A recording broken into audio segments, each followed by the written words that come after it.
says that structuralism is an attempt to describe the language of literature in linguistic terms. It is an attempt to show how literary meaning depends upon the codes produced by prior discourse of the culture.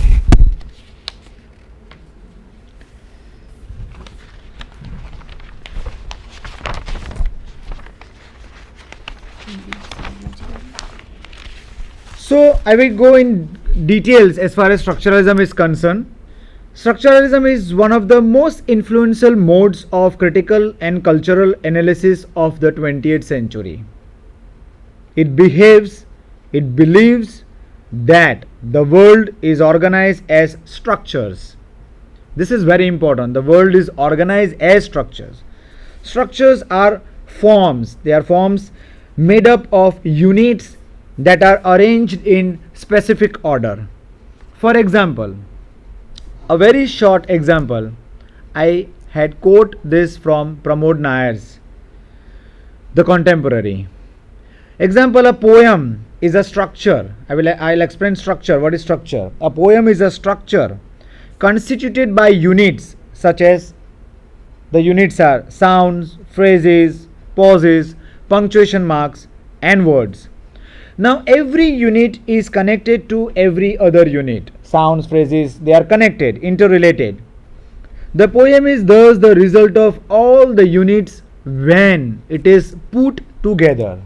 The all kinds of units, when they are put together, it is called a poem.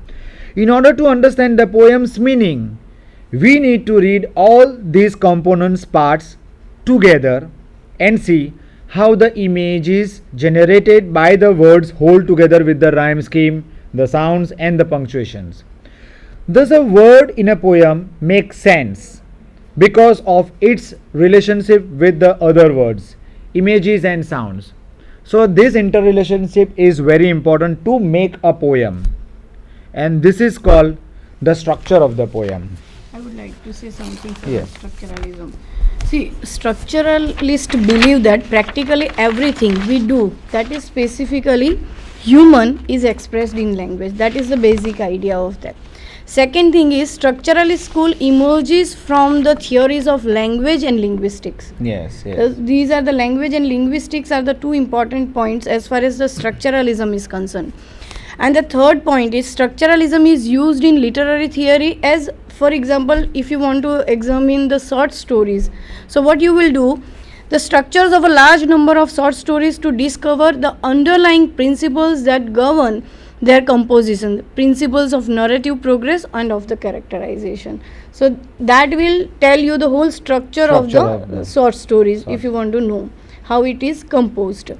Yeah, one more point I would like to add here.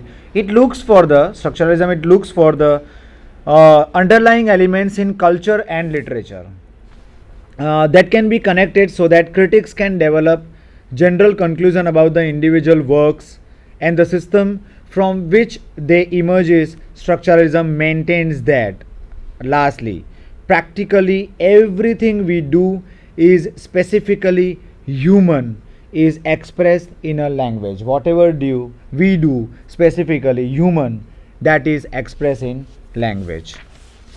Do you think it is the most influential of the theories?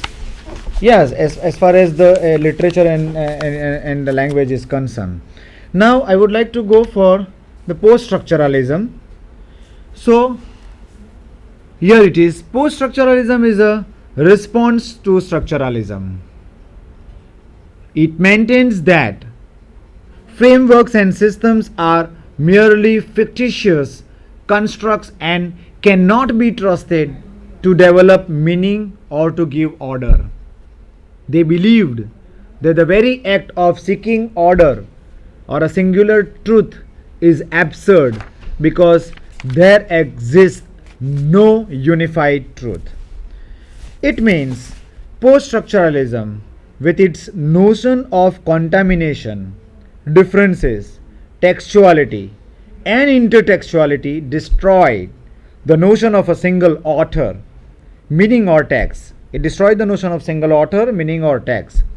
It is suspicious of truth and focuses on the production of truth in language and narrative. So, a kind of presentation, I would like to give one more point on post-structuralism.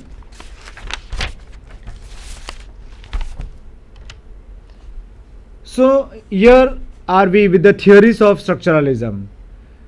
Two important theories who form the framework of structuralism are Peirce and Ferdinand Di Saussure. Charles Peirce gave three important ideas for analyzing the sign system that define our experiences, and these are really very important. The first is iconic signs, second is indexes, and third is true symbols. So I would like to request Uroshi madam to throw some light on these three points given by Charles Peirce. Here, iconic signs means signs where signifier resembles to the signified. For example, on the washroom, we have the sticks, right, which indicates the man or women. Right. The second one is indexes. Indexes where the signifier is a reliable indicator of the presence of the signified. For example, I give the fire and smoke. If there is a fire, there is a presence of there will be a smoke, right? So it indicates the presence of the signified. And the last one is the true symbols, in which signifiers relation to the thing signified is completely arbitrary and conventional. For example, if there is a sound of cat, right, or you read the written word cat, it will resemble to the cat family, right? So that is conventional thing. When you read cat or a written word or a sound, it indicates the cat family. So that is the true symbols. So these are the three things, 3 points given by Peirce. Charles Peirce. Shall we move to the next is Ferdinand Di Saussure. So Ferdinand Di Saussure, born 1857, died in 1913, and his region was Western philosophy. Ferdinand Di Saussure. The metaphor of structure does not appear in Saussure's teaching, and yet approach to linguistics came to be known as structuralism. In general, structuralism is a study of language. This is very important. It is a study of language in its systematic aspects. As far as Saussure is concerned, one thing I would like to tell you. You know, when he was living, there was no book published by him on linguistics. When he was alive. When he was alive. And whatever we have under his name, it is his lectures given in the university. And these are the books, notes taken by his students. So he delivered a lecture that was taken by students, and that was assimilated in a book. It was revised and revised again and again. But that is just for the knowledge. Thank you very much for that. Let's move to the another slide. So in Europe, structuralism got its start in 1920s when Roman Jacobson and other linguists declared their commitment to Saussure's view of language as system. Now Jacobson argued that all meaning in poetic language is the result of metonymic combination, that is syntagm, the horizontal organization as a sentence, and a metaphoric selection, that is paradigm, the choice of one term from the collection of terms. In communication, the meaning of the message is based on which of the 6 elements? These are codes, addresses, addressee, message, contact, contacts is dominant. Now, as we can see, structuralism is based on the formula for meaning, generation embedded in the text, form and language. It interests in words, their combinations and meanings, leads to it examine the text at various levels as follows. There are the levels, and that are of the text, that of the genre, and that of the culture itself. Now, I would like to go for the theories of post-structuralism, and the most important in this category is Jacques Derrida. So, this is theories of post-structuralism, Jacques Derrida. A conspicuous announcement to American scholars of post-structural point of view was Jacques Derrida's paper on structure, science, and play in the Discourse of the Human Sciences, delivered in 1966. Derrida attacked the systematic, quasi-scientific pretensions of the strict forms of the structuralism. So, Derrida's chief contribution has been to show how language is fundamentally slippery, based on self-contradictory, unfinalizable conditions of difference and differences. His arguments are focused on the need to pay closer attention to the way in which meanings are produced temporarily rather than with any finality through contradictions and ambivalence, and have consistently rebelled against any authoritative and authoritarian meaning. So here I would like to share few points with you.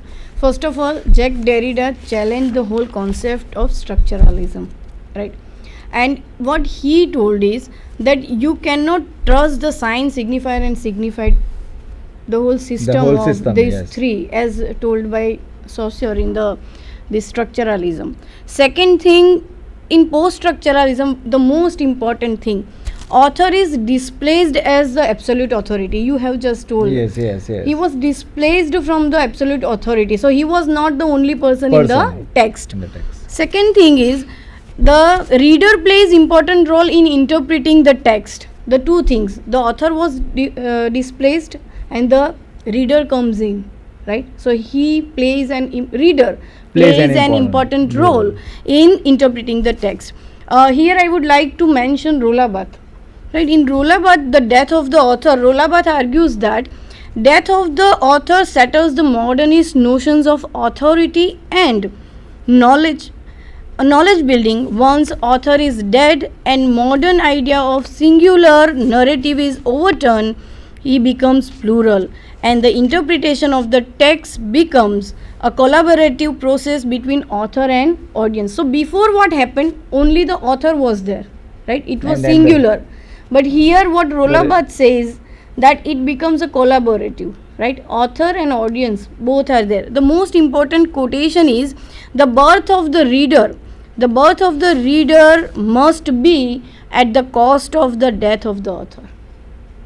You understand? See, I repeat, the birth of reader is must for at the cost of the death of the author, right? So death of the author is necessary for the birth of the reader. Right? That is. Thank you very much for that point. Now we'll move on to post-colonial studies. The third important point of today's lecture. So this is also one of the post-19 isms after 1945. It is post-colonial studies. Now it is a critical analysis of history, culture, literature and modes of discourse that are specific to the former colonists of England, Spain, France and other European imperial powers. These studies have focused specially on the third world countries in Africa, Asia, the Caribbean island and the South America. Now, post-colonial criticism is similar to cultural studies. So, I'll throw some light on that. The post-colonial criticism with cultural studies.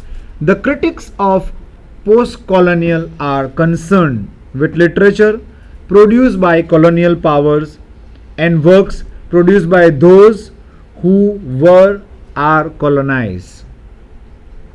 So this is very important. Post-colonial and colonial. Colonial means when we were colonized. And we were So colony of we nations. what I think is we have a post-colonial theory because we are the winners. After that we got when we got freedom. But the person who were losers, I think they will not accept the theory of post-colonial. They will more concentrate when we were colonized, a kind of thing. It also looks at the issues of power, economics, politics, religion, and colonial hegemony. The next slide. So some more points on post-colonial. Post-colonial critics are interested in works such as Daniel Defoe's Robinson Crusoe. Post-colonial theory might point out that despite Heart of Darkness, obvious anti-colonist agenda, the novel points out to the colonized population as the standard of savagery to which Europeans are contrasted. So these were the points related to feminism and gender Here I would studies. like to say something regarding the post-colonial writers. Okay. You have mentioned Robinson Crusoe, Daniel Defoe. One more I would like to say that the Nigerian author Chinua Achebe and the another one is the Kenyan author Ngugi Things. He has written a number of short stories, and what is important is they mention the suffering of the colonized people. In Things Fall Apart, Chinua Achebe details the strife and devastation that occurred when the British colonists began moving inland from the Nigerian coast. And another one is Achebe narrates the destructive events that led to the death and enslavement of the thousands of Nigerians when the British imposed their imperial government. So these two are the important figures as far as the colonized literature is concerned. Post-colonial literature is concerned. They describe the strife, the struggle, what the colonized people has to go through. The kind of suffering. They mention that. Robinson Crusoe, I think in Robinson Crusoe we have how the Britishers, the powerful people, they were colonizing the people.